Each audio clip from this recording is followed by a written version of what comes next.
चाहे 12वीं के नतीजे हों या फिर नीट लीक का मामला, ये तमाम सवाल हैं जो इस वक्त छात्रों के जहन में है कि अब आगे क्या। उनकी एंग्जाइटी, उनके तनाव को कम करने के लिए वो रास्ते तलाश रहे हैं, सवालों के जवाब तलाश रहे हैं। और इन्हीं सवालों के सीधे जवाब लेने के लिए हम पहुंचे हैं देश के शिक्षा मंत्री धर्मेंद्र प्रधान जी के पास। आइए सीधे उनसे बात करते हैं। धर्मेंद्र जी, शुक्रिया, आपने वक्त निकाला है, लेकिन ये कठिन घड़ी है छात्रों के लिए, उनके पेरेंट्स के लिए। मैं खुद एक पेरेंट हूँ और मैं समझ सकती हूँ कि किन तनाव से एक छात्र का पेरेंट और एक छात्र खुद गुजर रहा हो। OSM को लेकर तमाम बातें कही हैं और मैं शुरुआत उसी से करूंगी कि इस वक्त OSM एक ऐसा मामला है जो एक ऐसे पड़ाव में छात्र है जब अपने करियर की उड़ान वो भरने वाला है। यूनिवर्सिटी का दाखिला है, कॉलेज का दाखिला है। अब वो क्या फेरे में पड़ा है, वैल्यूएशन जो हो रही है, इवैल्यूएशन जो हो रही है, रीवैल्यूएशन जो हो रही है। ऐसे में ऐसे अभिभावकों को, छात्रों को अभी आप क्या कहेंगे? देखिए, मेरे दायित्व, मेरे समवेदना, मेरे सिंपैथी विद्यार्थियों की एंग्जाइटी के साथ है। मैं उस विषय में देश की शिक्षा विभाग के दायित्व में रहने के नाते मैं खुद को जवाबदेही मानता हूँ।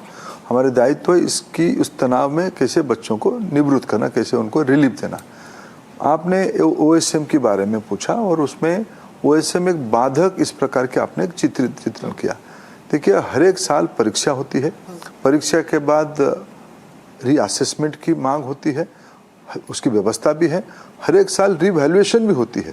ये कोई नई व्यवस्था नहीं हो। जो रीवैल्यूएशन, रीअसेसमेंट की जो प्रक्रिया थी वो डिजिटली होती थी। विद्यार्थी अपने प्रश्न लिखने के बाद, परीक्षा वैल्यूएशन के बाद जब उनकी रिजल्ट आता है, रिजल्ट में अगर सहमत नहीं होती है, वो अपना अधिकार है वो जाके दोबारा पूछे कि भाई मेरे इसमें क्यों कम नंबर आया। उसकी प्रक्रिया वो डिजिटली होता था, इस बार भी डिजिटली हो रहा है। उसकी पहले इस बार एक नया चीज किया CBSE ने। इसकी जो इवैल्यूएशन होता है परीक्षा पत्र की, प्रश्न पत्र की, वो पहले मैन्युअली होता था, उसी जोन के अंदर होता था। थोड़ा इसमें भी 50 प्रकार की कंप्लेन आती थी, हमको कम नंबर आया, हमको थोड़ा पार्शियल हुआ, उस विषय में थोड़ा ऐसे हो गया। इसको OSM ऑन स्क्रीन मार्किंग एक नया प्रैक्टिस है, एक इमर्जिंग टेक्नोलॉजी ड्रिवन प्रैक्टिस है। ये अनेक इंस्टीट्यूट उसको अपनाए हैं, विश्व की एक्सेप्टेड प्रैक्टिस है।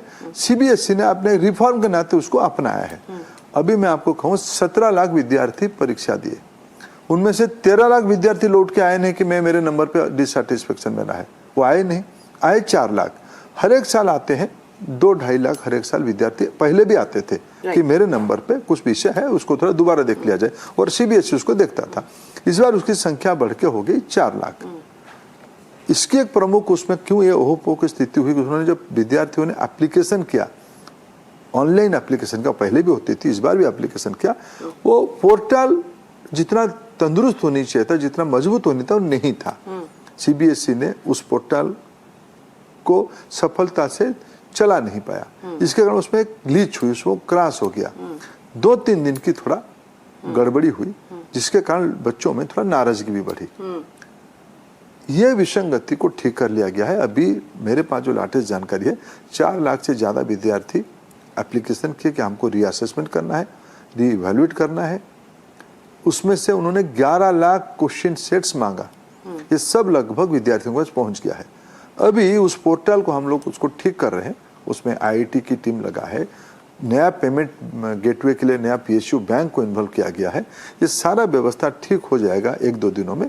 फिर जब नया पोर्टल ऑन हो जाएगा, इसमें फिर बच्चे जिनके पास कॉपी पहुंच गया है वो आएंगे, मेरे पर्टिकुलर स्पेसिफिक क्वेश्चन पे ये मेरा क्वारी है, या मेरा ये मिसिंग पेज हो गया, या मेरा ये विसंगति हो गया, ये सारे अभी फिर ऑनलाइन वो एप्लीकेशन करेंगे। वो पहले भी करते थे, इस बार भी करेंगे। हमारे इस मंच से NDTV के जरिए आप इस वक्त जो पेरेंट्स हैं, जो छात्र हैं, उनको किस तरह से आश्वस्त करेंगे? कितने और दिन में उनकी जो शिकायत है रिवैल्यूएशन को लेकर वो दुरुस्त हो जाएगी और वो वापस उस पोर्टल में अपनी जो शिकायतें दर्ज करा पाएंगे? क्या CBSE इसको लेकर कोई टाइमलाइन है, क्योंकि यूनिवर्सिटी कॉलेज के एप्लीकेशंस भी उन्हें भरने हैं? देखिए, हमें ध्यान है, CUET अभी खत्म हुई है, अभी CUET की एग्जामिनेशन की रिजल्ट आना बाकी है।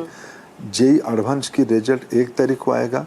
ये दोनों बड़े एग्जामिनेशन को हम 12 की रिजल्ट के साथ सिंक्रोनाइज करेंगे। JEE एडवांस की टीम को बताया गया है और CUET की टीम को भी बताया गया है कि आप इसको इसके साथ सिंक्रोनाइज करो। 12 की रिजल्ट आने के साथ हो कैसे, जिससे बच्चों का नुकसान ना हो। ये तीनों को हम सिंक्रोनाइज करेंगे, ये एक बात है। दूसरी, अभी जानकारी था, 29 को सीबीएसई ने पोर्टल खोलने के लिए, रीवैल्यूएशन के लिए पोर्टल खोलने के लिए डेट घोषणा किए थे। अभी अभी मेरे को जानकारी आई है, उसमें मैंने कल खुद गया था अभी सीबीएसई इसको देखने के लिए कि यह पोर्टल रेडी है क्या जी। वो पोर्टल रेडी होने में और कुछ समय लगेगा, शायद कल तक हो जाएगा जब हम फुल प्रूफ हो जाएंगे। पिछले दिनों में जैसे ग्लिच होके 3-4 दिन एक कमोशन हुई वो ना हो, इसलिए फुल प्रूफ पोर्टल के लिए कोशिश किया जा रहा है। सारे टेक्नोलॉजी के लोग लगे हैं उसमें से। मैं आश्वस्त हूँ।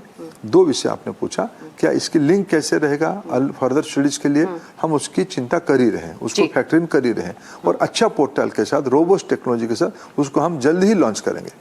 आप जिन छात्रों ने इसको लेकर शिकायत की सोशल मीडिया पर, उन्हें पाकिस्तानी करार दे दिया गया, तमाम विवाद इससे बड़ा, विपक्ष और राहुल गांधी उसको 2 चीजों का अलग अलग मिलाओ। जो घटना जिन्होंने इस प्रकार चित्रित किया उन्होंने खुद भी माफी मांगा है। कोई भी विद्यार्थी को ये प्रजातांत्रिक अधिकार उसका है, उन्होंने सही उठाया, उसको हमने समाधान भी करके दिया। जिन जिन बच्चों ने सोशल मीडिया में या ईमेल के माध्यम से या और किसी कोई एक लड़का ने भोपाल ने सीधा अपना भोपाल केंद्र पे चला गया, उसको समाधान दिया, समाधान के बाद उन्होंने सोशल मीडिया में अपना कहानी लिखा है। हम सभी का समाधान करेंगे। अभी भी कह रहे हैं जिनकी भी कुछ विषय और भी ग्रीवेंस रह जाएगा उसको भी मैन्युअली हम उसको समाधान सुनेंगे, उसको उत्तर देने का प्रयास करेंगे।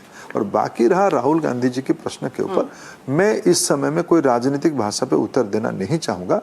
राहुल गांधी जी की एक अभ्यास बनी है एक बिना तथ्य के ऊपर कुछ आरोप लगाना। पर आपने ये जवाब दिया है और कल भी आपने ये जवाब दिया, लेकिन ये समझना चाहेंगे कि जो कंपनी है कोएम्प्ट एड्यूटेक, जिसको कॉन्ट्रैक्ट ओएसएम का मिला, एक आखिरी सवाल इस पर, फिर मैं नीट पर बढ़ूंगी आगे, क्या उसका कॉन्ट्रैक्ट नियमों के तहत हुआ था? क्या वो विवादित कंपनी है जिसकी पृष्ठभूमि पर लगातार सवाल उठ रहे हैं? अभी इस वक्त आपके पास क्या? वो राहुल गांधी कहते हैं जिन्होंने उनकी सरकारों में उसको काम पे लगाया।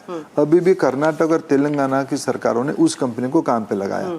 तो राहुल गांधी जी का दिल्ली के लिए एक मानक कहेंगे और तेलंगाना कर्नाटक के लिए अलग मानक होगा। बाकी रहा उसकी चयन प्रक्रिया, उसमें भी कुछ प्रश्न आई है, उसको भी देखिए। इसको भारत सरकार की जो नीति नियम है उसी तरफ उन्होंने सेंट्रलाइज प्रोक्योरमेंट पोर्टल में उसको लिया गया, उसको एंगेज किया गया।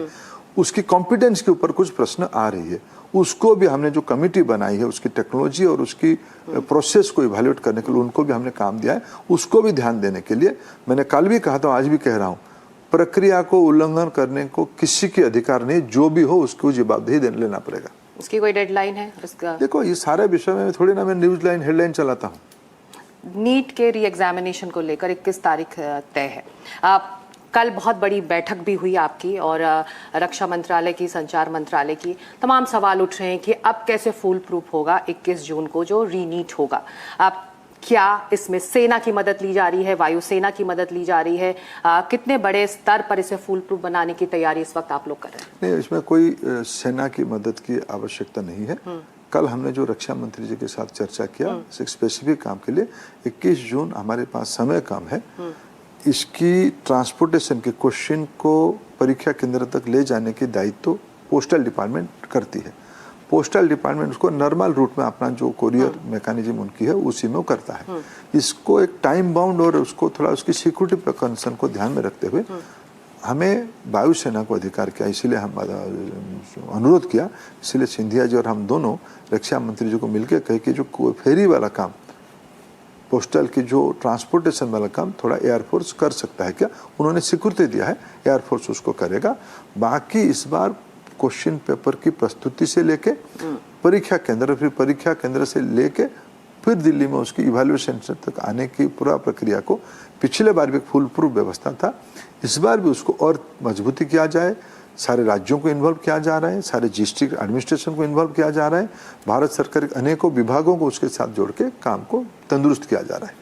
इसी बैठक को लेकर अब विपक्ष के तमाम सवाल आज सामने आए और क्या विपक्ष ये कह रहा है कि ये पहला मौका है जब एग्जामिनेशन को लेकर रक्षा मंत्रालय इन्वॉल्व हो रहा है, वायुसेना इन्वॉल्व हो रहे हैं। वायुसेना तो देश की रक्षा के लिए नियुक्त है और देश की रक्षा से जरूरी काम के लिए वो काम करती है। ऐसे में एग्जामिनेशन को लेकर क्यों ये फैसला लिया जा रहा है? बच्चों की भविष्य को सुरक्षित करना जरूरी काम नहीं है, महत्वपूर्ण काम नहीं है?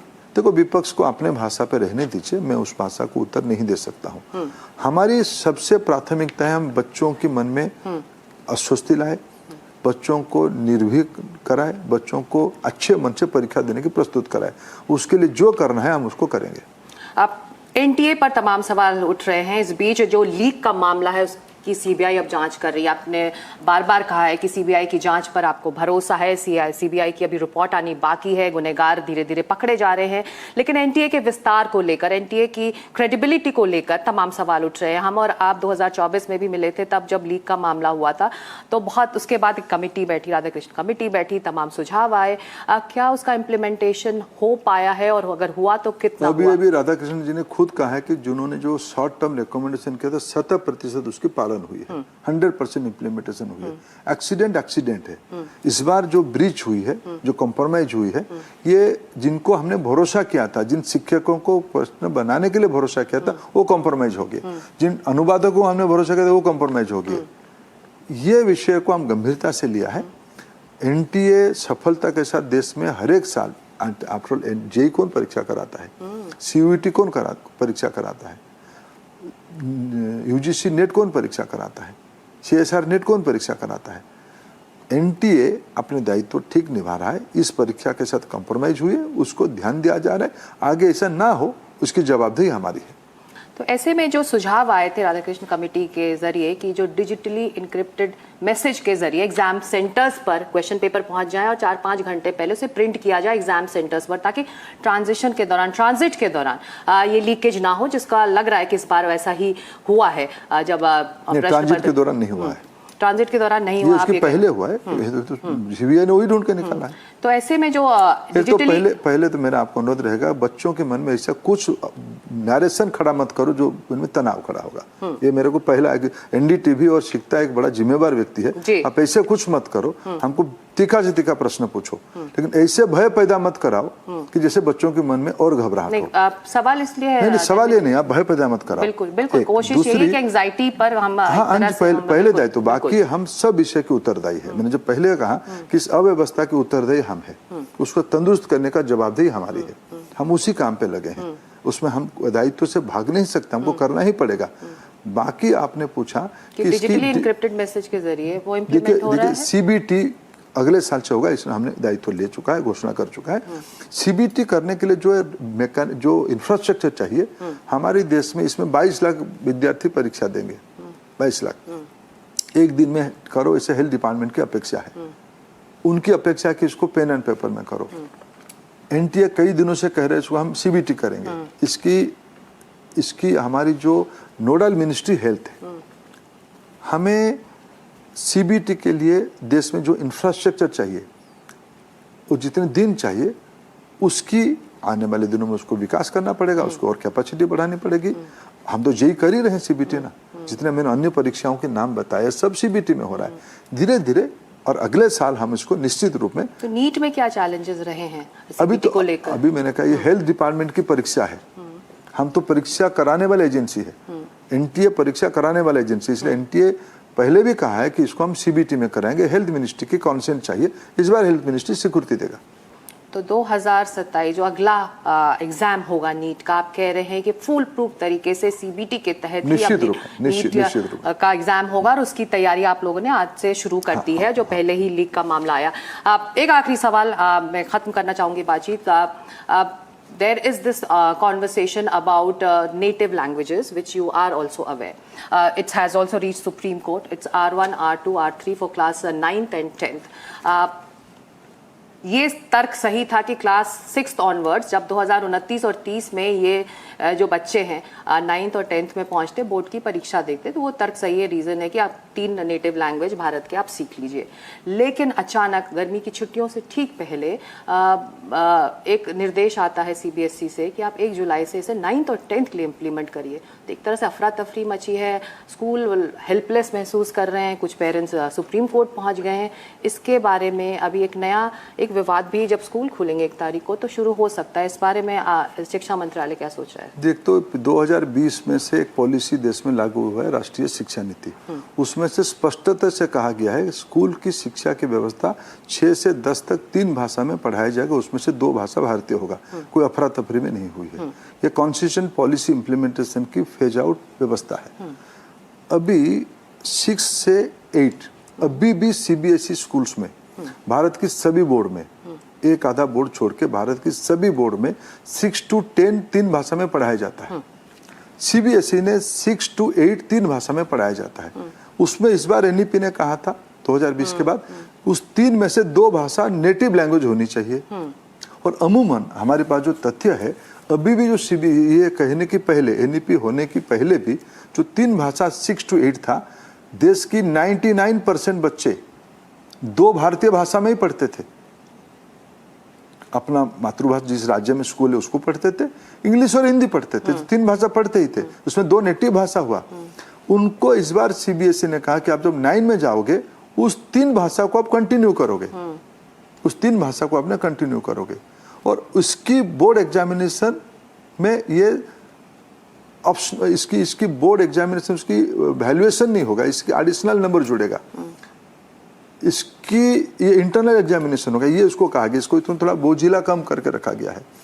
इसके बाद भी जो लोग कुल मिला के देश में फॉरेन लैंग्वेज की एक विवाद, एक वैचारिक विवाद चल पड़ा है कि 3 लैंग्वेज में 2 भारतीय भाषा क्यों, या 2 विदेशी भाषा क्यों नहीं, क्या इंग्लिश भाषा विदेशी है या नहीं है, यही विवाद है। उसमें कुछ लोगों की रिजर्वेशन था। मैंने कहा कि इनकी संख्या कुल मिला के सीबीएसई को सिस्टम पे 1% है, विद्यार्थियों की संख्या में उनकी परसेंट 1 है। फिर भी डेमोक्रेटिक देश है, उनके अधिकार वो कोर्ट पे गए हैं, ये कोर्ट में सब जुडिस है, कोर्ट जो कहेगा वही करेंगे। आखिरी सवाल, जो स्कूल विदेशी भाषा जैसे कि फ्रेंच, जर्मन या स्पेनिश सिखा रहे हैं, उनके पास फैकल्टी नहीं है, तो 1 जुलाई से वो कैसे पढ़ाना शुरू करें? फैकल्टी नहीं है, यानी कि आपके पास टीचर्स नहीं है, मैनेजमेंट के पास, या फिर तमाम हम तो कहा नहीं, फ्रेंच जर्मन पढ़ाओ। तो फिर नेटिव भाषा के लिए वो कहाँ से लाएंगे टीचर्स? 6 से, मैंने कहा ना, 99% सीबीएसई स्कूल में 6 से 8 नेटिव भाषा में पढ़ाया जाता था। टीचर तो है ही, टीचर के कहाँ अभाव हुआ? 6 से 8, फिर मैं कह रहा हूँ 6 से 8 तक जो 3 भाषा में पढ़ाया जाता था, मेरे बेटी पढ़ाई की है, उन्होंने हिंदी, इंग्लिश और मराठी पढ़ाई किया है। अगर वो आज 9th में होता तो मराठी पढ़ती, वो जो फर्दर क्लास मराठी पढ़ती, मराठी पढ़ के आई 8 तक, इसलिए कोई अस्पष्टता उसमें नहीं है। कुल मिला के ज्यादा 99% बच्चे भारत की अंदर जो पढ़ते हैं सीबीएसई में, राज्य की बोर्ड तो 3 भाषा में पढ़ते ही पढ़ते 10th तक। हम एनईपी ने कहा कि स्टेट बोर्ड कंटिन्यू करिए और उसी तरह से कंटिन्यू करिए। और लेकिन आप कह रहे हैं कि इस तरह के छात्रों की और इस तरह के स्कूलों की जो संख्या बहुत कम है, और 1%, तथ्य में डाटा करो 1% है, 1% है। उनको हम कहें कि भाई आप पढ़ो, 4th लैंग्वेज करके विदेशी भाषा को पढ़ो, कोई हमें आपत्ति नहीं। आप तीसरी भाषा पढ़ना है तो 2 भारतीय भाषा पढ़ो, उसमें तो सबको स्वीकृति होनी चाहिए। तो नीट 21 जून को फुल प्रूफ तरीके से होगी, आप ये आश्वस्त कर रहे हैं। और 12वीं के नतीजे जो ओएसएम के जरिए इवैल्यूएट हुए थे, उनके रिड्रेसल के लिए सीबीएसई ने कवायद शुरू कर दी है, ये आप आश्वस्त कर रहे हैं? पूरा कदम उठा, सीबीएसई उसकी जिम्मेवारी लिया है, हम उसको सरकार की ओर से भी ध्यान दे रहे हैं। और आईआईटी के इकोसिस्टम को हमने काम पे लगाया, बैंकिंग पब्लिक सेक्टर बैंक को हमने काम पे लगाया है। इसमें हमें हम उसको ठीक से कर पाएंगे, इससे हमारा विश्वास हो रहा है। हमसे बात करने के लिए बहुत शुक्रिया धर्मेंद्र प्रधान जी। हम बात कर रहे थे केंद्रीय शिक्षा मंत्री धर्मेंद्र प्रधान जी से, जिन्होंने आश्वस्त किया है कि जो त्रुटियां ओएसएम इवैल्यूएशन में आई हैं उसको तुरंत निवारण किया जा रहा है। और सीबीएसई अपने पोर्टल पर काम इस वक्त कर रहा है, और 21 जून को नीट की जो री एग्जामिनेशन होने वाली है उसकी पूरी तैयारी उच्च स्तर पर शुरू कर दी गई है।